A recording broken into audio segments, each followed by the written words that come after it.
I'm Mark Golub, and in the news, violence in Jerusalem, as Israeli police kill a Palestinian who had shot an Israeli activist. The Israeli activist is named Yehuda Glick, and Yehuda Glick has been leading a campaign to give Jews greater access to the Temple Mount on top of the Western Wall.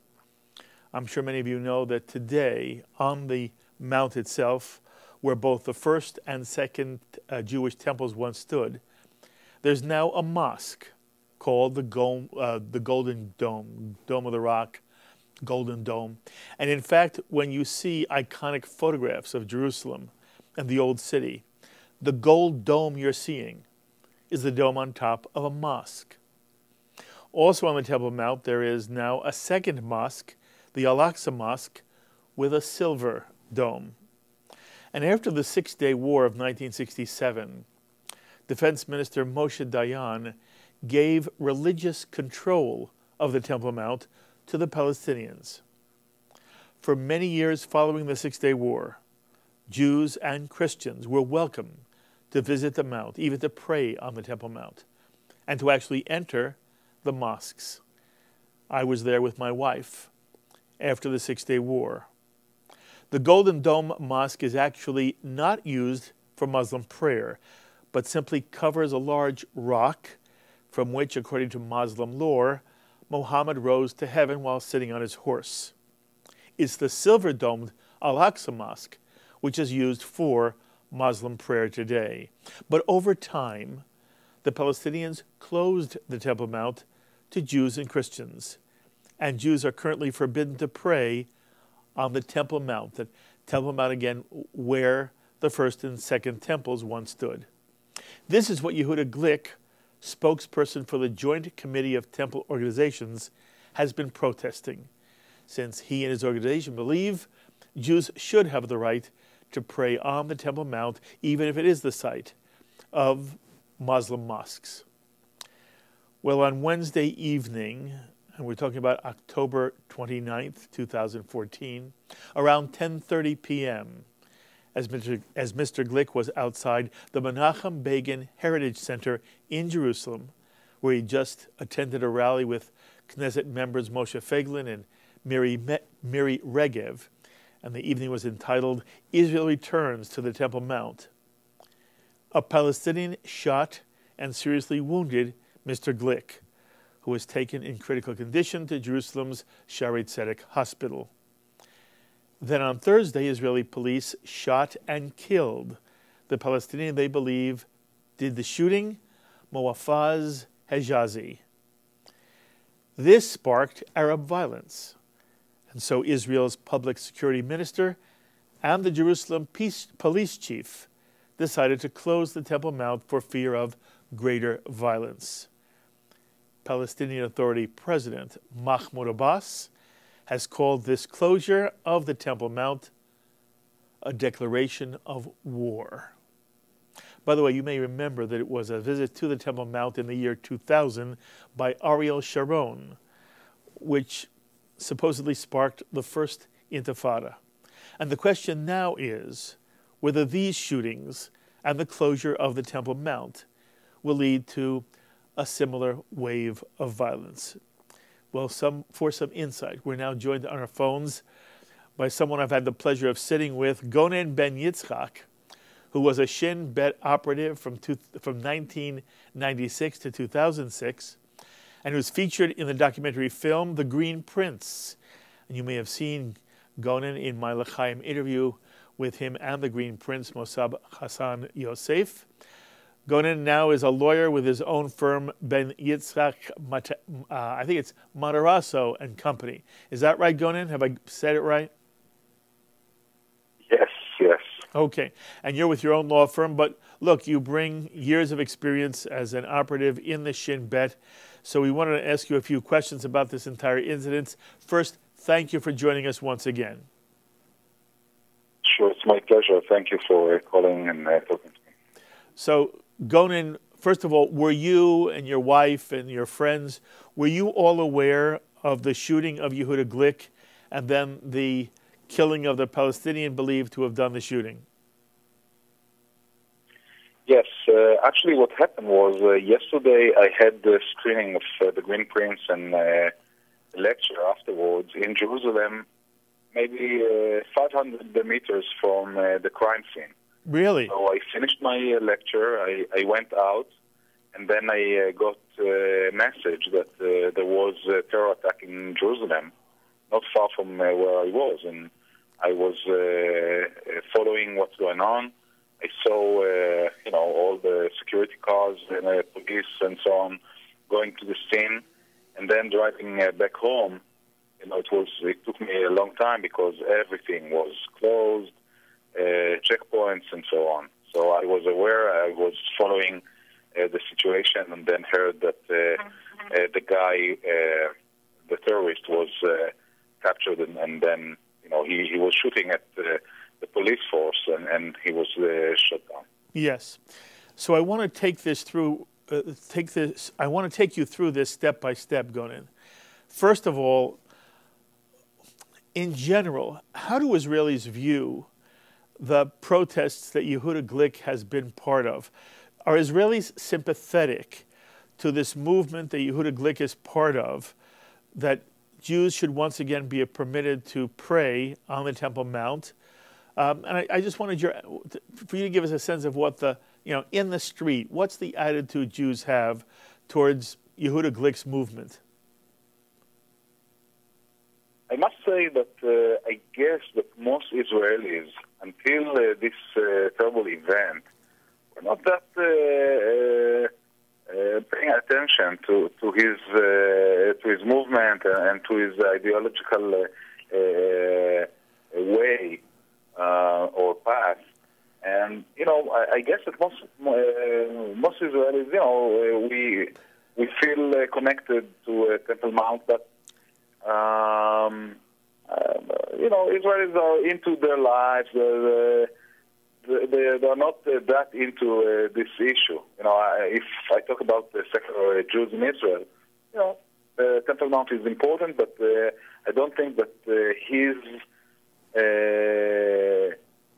the way that he was working and fighting for Jews to pray on Temple Mount was something that most Israelis really felt anything or thought about it. Second thought. And Gonen, I think that, yes. Gonen, that's what I expected. My own sense was that this is a very small movement that means something very much to the people involved, but that the Israeli scene in general doesn't really pay much attention to this.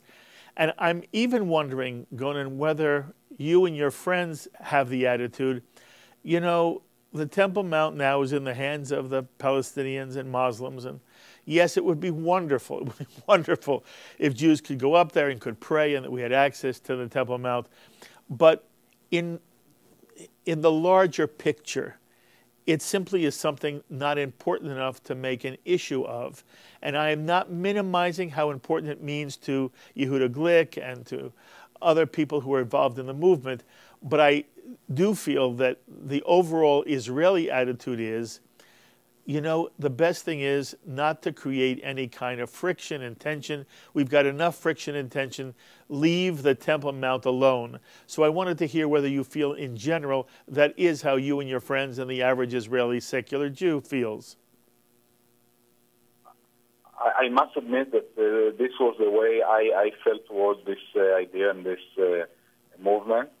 But I must say also that after the terrible event yesterday, I have a second thought, and I'll try to explain why. Please. Yehuda Glick, I don't know him personally. I heard his name. I'm familiar with this character, but not personally. I understand that he's a peaceful man. Okay? Yes. He's not a violent guy. Absolutely. He has this idea. We live in Israel. We talk a lot about democracy, especially, people like me that maybe come from more, let's say, the left side or middle left side of the political left side. We tend to talk a lot about democracy, about freedom of speech, and so on. Yehuda Glick was working. He had an idea. You can agree with him or disagree with him. He did what he did in a very peaceful way. Yes. And unfortunately, he was shot, not for what he did, but for his ideology. The right of Jews to pray on Temple Mount should be something in a democratic country that is obvious. Mm-hmm. Yes. He was fighting for something that is obvious. Mm-hmm. I do agree with what you said. Of course, Temple Mount is a very special place in the world, very sensitive place. And any mistake can inflame the situation. And I guess this is why things are not that obvious regarding the freedom of Jews to pray on Temple Mount. But eventually what happens is people are coming from Indonesia, Muslims are coming from Indonesia to pray on Temple Mount, and Yehuda Glick, that lives in Otniel, not far from Jerusalem, doesn't have the right to pray there. I think, today, thinking about this situation and the price he had to pay for his ideology, I'm saying as someone that supports democracy and freedom of speech, and why should he pay such a high price? Yes. For what? By the way, you're 100% right, and I'm glad you said it, because I don't want to seem as if I'm saying that Jews don't have the right, and especially, as you say, in a democratic world or a democratic country. I am saying that there is a realpolitik here, and that whether it was right or wrong for the Israeli government to give the Temple Mount to the Palestinians after the Six-Day War, that's what we did. And I think there are many people who would argue, even though everything you say is 100% correct. And, you and I had a chance to talk about this in a larger context when we sat together in New York to discuss the Green Prince. While I think it's absolutely, I believe that Jews have a right to live anywhere, including the West Bank. And the idea that somehow a two-state solution would include a West Bank that was Judenrein is just an idea that should make every Western-thinking, free-thinking, liberal-thinking human being, Jew or non-Jew, it just should be unthinkable for that. And yet at the same time, there are many people who argue that what we don't want to make it more complicated than it is. And if at the moment the Temple Mount belongs to the Palestinians and to the Muslim community, even if it's not right, it should be left alone. So I'm glad you put it in a larger context, and I'm very, very appreciative of that. And maybe your perspective will be shared now by more and more Israelis, and maybe now the issue will receive more attention in the way that Yehuda Glick and his entire group would care about. And then the other reason why I was so anxious to talk to you, Gonen, is that here we have, within a day, the Israeli police identifying Moafaz Hejazi as the person who shot Yehuda Glick. And as you say, they try to arrest him at his home. He fires at them, they fire at him, and he's ultimately killed. Number one, did it surprise you, Gonen, that they identified this man so quickly? And one of the things you're going to hear now is, even, when you go online, Gonen, the question is did the Israeli police get the correct man? Was this the right guy? So I want you to talk about how you think it was that he was identified so quickly by the Israeli police, and what would have led up to this, to an attempt to capture him, but tragically he was shot. Yes, I must say that I was very surprised. I have some knowledge of the intelligence world in Israel, and yet I was very surprised by how fast he was recognized and captured. Then he got killed because he shot the Israeli police. I think that this, I don't know exactly what happened. I guess that a guy that worked in a restaurant where the attempted assassination happened, maybe did many mistakes on his way when he was running away after the attempt. Sometimes very simple intelligence gathering, like I guess that very fast the Israeli Shin Bet, the Israeli intelligence, understood that there is a guy walking in this restaurant, and he's a Jihad Islami person. He was in prison previously, and he has a motorcycle. We know that the guy that tried to assassinate Yehuda Glick ran away on a motorcycle. Yes. So it would be very easy, to connect all those dots. The problem is that there is a huge breach here. The fact that a guy like this was working in a restaurant, in a place where many Israeli officials were visiting occasionally. Even our president was visiting just recently the place. This is the real problem. Now, you ask me whether, or there is debate, is this the right guy? First of all, he was a suspect, and Special Force came to arrest him.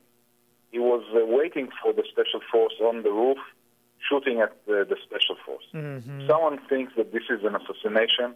I can tell you that bigger and more dangerous terrorists that were surrounding when Special Forces came to arrest them are still alive. I can mention the name of Ibrahim Hamed, mm-hmm.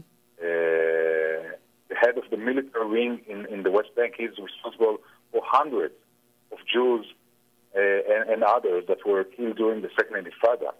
And he was arrested because he didn't resist. So, the accusation that this guy, was assassin or something like this is nonsense because, even I guess that even in the U.S., if someone is shooting at the police when the police is trying to arrest him, the police will shoot back. Absolutely. That's how it works. Absolutely. By the way, I mispronounced his name, and I want to make sure I do pronounce it correctly. It's Moataz, not Moafaz. Moataz right. Hijazi. Yes. His name is Moataz Hijazi. Yeah. By the way, Gonen, what do you and your friends think when you hear Mahmoud Abbas say that Israel's closing of the Temple Mount is a declaration of war? I was very sad to hear his words. I think that he's mistaken big time. Closing Temple Mount at this stage was the right thing to do. Was the right thing to do because usually what happens is that youngsters, Muslim youngsters, especially in these events, are going to Temple Mount and they start violence. So, the decision was that nobody is going on Temple Mount, not the Jews and not the Muslims. Now we can ask, if we think about our conversation, why letting or not letting Muslims to go on Temple Mount one day after 40 years is declaration of war, and occasionally not letting Jews on Temple Mount is okay. Mm-hmm. Maybe this is also a declaration of war. Mm-hmm. And you see that, somehow I feel that Abu Mazen is trying, to compromise the mob. He's acting the way the mob wants him to act. And I think that if he wants to be and to help the peace process, he should say now, not that closing Temple Mount for one day is declaration of war. He should tell his people, calm down, and let's try, to negotiate, and let's try to talk and not use violence. Mm-hmm. Because basically, this is what I hear from the Israeli leaders, whether I like them or not, but this is what they say. They say, people, calm down. Mm-hmm. Calm down. Mm-hmm. And I expect Abu Mazen and other leaders in the Palestinian Authority to say the same. Mm-hmm. It's very easy to push everybody into violence. We saw it. It's very easy. But then it's very hard to stop it. Yes. So I really don't understand how he has the courage, to pour more gasoline on this fire. Yes. I don't understand. Yes. You heard me say in the open, Gonen, that it was in 2000 that a visit to the Temple Mount by Ariel Sharon, which many people felt was calculated to upset the Palestinians, was used as the explanation. I would call it a pretext. I have been persuaded that there were forces ready to start the Intifada before Ariel Sharon ever dreamed of going to the Temple Mount, but they needed a pretext to say that. But I'm asking you now whether you worry at all that this event is going to be, a spark that ignites something larger in terms of, I don't know, a third Intifada, or in some way a renewed sense of violence, Arab violence, Palestinian violence directed at Israel, as a result of this or at this point in time. So I'm asking you in general, what's your feel going in right now about the state of Israeli-Palestinian relations inside Israel? Yes, I'm very worried. I must say I had a very optimistic feeling just a week ago. Yes. President Rivlin, our president, went to Kafr Qasem. Yes. To talk to Israeli Arabs about what happened. Was maybe 40 years ago. Yes. When Arab Israelis were slaughtered in Kafr Qasem. How the how Arab Israelis were the victims of Israeli assault. The Arabs were the victims. And our president. Yes. Yes, and for the first time, an Israeli president is going to Kafr Qasem, to an Arab Israeli village, to look into the eyes of the families of Arab Israelis victims that were shot by Israeli soldiers, and tell them that this is shame, what happened. And I think it was a very sincere and courageous step to do. Absolutely. And you look to the other side, to Abu Mazen, saying that one day that the Israeli government is trying to prevent violence is a declaration of war. And you understand, the way they manage the situation. I'm worried about the situation, though I hope that both sides will be responsible enough to stop the violence.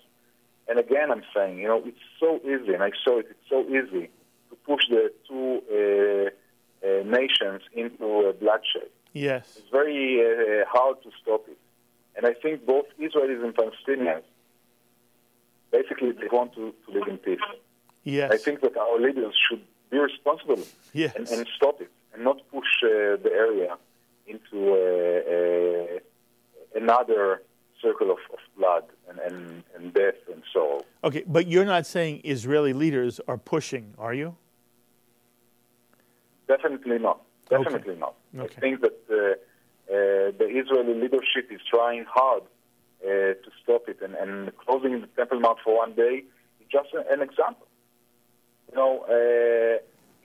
was, maybe it was the best situation to tell, okay, Muslims are not going on Temple Mount and Jews are allowed, just, to somehow to ease the political pressure on the government.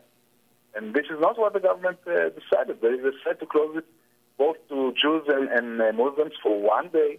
Tomorrow, Muslims, again, will be allowed to pray on Temple Mount, and Jews will not be allowed to pray on Temple Mount. Yes. And can you say that this is a declaration of war? No. Okay. The Israeli government is trying hard to stop the violence. And unfortunately, I don't see the Palestinian government doing the same. Okay, I only have a moment with you left, Gonen, and I just wanted to ask you this question, which is really related but not directly on topic. To what extent do you, at the moment, fear ISIS and some kind of Arab sympathy inside Israel for ISIS? Is there any sense that you have that Arab Israelis are sympathetic to ISIS, or, as we sometimes hear on American television, that the entire Arab world is frightened of ISIS as well. How do you gauge the Arab-Israeli and its relationship to ISIS? Yeah, well, I think that the problem with ISIS is, or as Mossad always telling me to say, the Islamic State. To remember what is the ideology behind this. The problem is that Sunni Muslims are now looking at what's going on, and they see the rise of the Sunni in the Middle East. And unfortunately, even in Israel, we saw a young guy that was a young Muslim guy from one of the Bedouin villages in Israel. He was working hard to get a PhD degree, working as a doctor. And then he left the hospital and went to Syria to fight with the Islamic State, and he got killed there.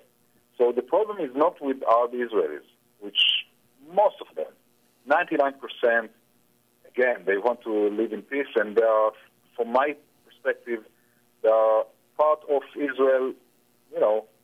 They are brothers, they are Muslim brothers that live here with us, and everything is okay. Yes. But the problem is a wider problem. The problem is that many youngsters see how the Sunnah is getting stronger, and you know, they love the idea. They like the idea that they can go shoot people, kill people, and you see people, you know, from all over the world, from Germany, from the United States, joining the Islamic State. This is the real problem. And in Israel, I believe that the Israeli Shin Bet, the Israeli intelligence, will be sensitive enough to see and watch and control it and monitor it. And I must say, the days now in the Middle East are very sensitive. Yes. Things are changing so fast. But I do believe, you know, that the good will be stronger than evil, and eventually we will get some peace here in this region. Wonderful. By the way, Gonen, we've just seen a New York Times report that Israel has, in fact, reopened the Temple Mount. I hope they didn't do that under pressure, but they did it because they felt there was safety there. But I am so grateful that you once again spoke to me. How's the Green Prince going, Gonen? Very good. Next month I'm going to both England and Sweden to join some festivals, and the reaction that we get from all over the world is great, and I'm grateful, you know, for the opportunity to tell the story. Absolutely, and you do a fabulous job in it. It's wonderful to speak to you again. I'll be chasing you and calling you often. Thank you very much, my friend. Bye-bye. Thank you so much. You're welcome so much. Bye-bye. Thank you.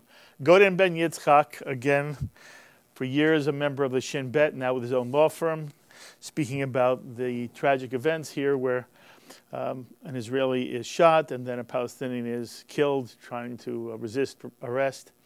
And we only hope that it works out and that there's peace once again restored in Jerusalem. As always, my thanks to Sloan Copeland, Serge Goldberg, and today's producer of In the News, Ron Jacobson. Until the next time, I'm Mark Golub. Be well, my friends.